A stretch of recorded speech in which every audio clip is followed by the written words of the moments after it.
உங்கள் குமாரர்கள், உங்கள் குமாரத்திகள் தீர்க்க தரிசனம் உரைப்பார்.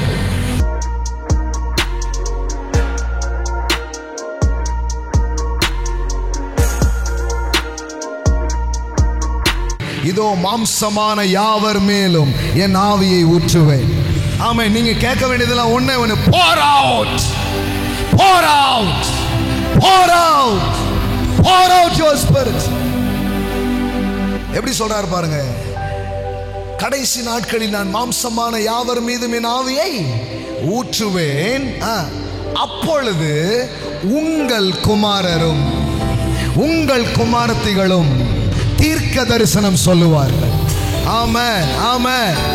இது உங்களுக்கு மட்டும் காலம் அல்ல, உங்க பிள்ளைகள் பரிசுத்த ஆவியினால் நிரப்பப்பட்டு உங்கள் குமாரர்கள் உங்கள் குமாரத்திகள் தீர்க்க தரிசனம் உரைப்பார்கள்.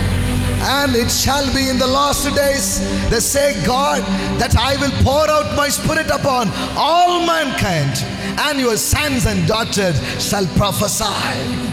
எல்லாம் சொல்லுங்க, என் பையனோ என் பொண்ணோ பரிசுத்த ஆவியினால நிரப்பப்பட்டு அவர்கள் தீர்க்க தரிசனம் உரைப்பார். எத்தனை பேர் அதை பார்க்குறீங்க? ஆமாம், ஆமாம். உங்களுக்கே அது தெரியாது இது எப்படி நடக்குதுன்னு. அவன் வந்து தீர்க்க தரிசனம் சொல்லிட்டு இருப்பான். இப்போ இந்த சிஸ்டர் சொன்னாங்க பாருங்க, அவன் அவ்வளோவா பேசவே மாட்டான் அப்படின்ட்டு. ஆவியானவர் உள்ள வரும்போது உங்கள் குமாரத்திகள் தீர்க்க தரிசனம் சொல்லுவார்கள், உங்கள் குமாரர்கள் தீர்க்க தரிசனம் சொல்லுவார்கள். ஆமாம். இனிமே உங்க நம்ம சபை மட்டும் இல்ல, உங்க வீடே ஒரு ஸ்பிரிச்சுவல் அட்மாஸ்பியர் நிறைஞ்சதா.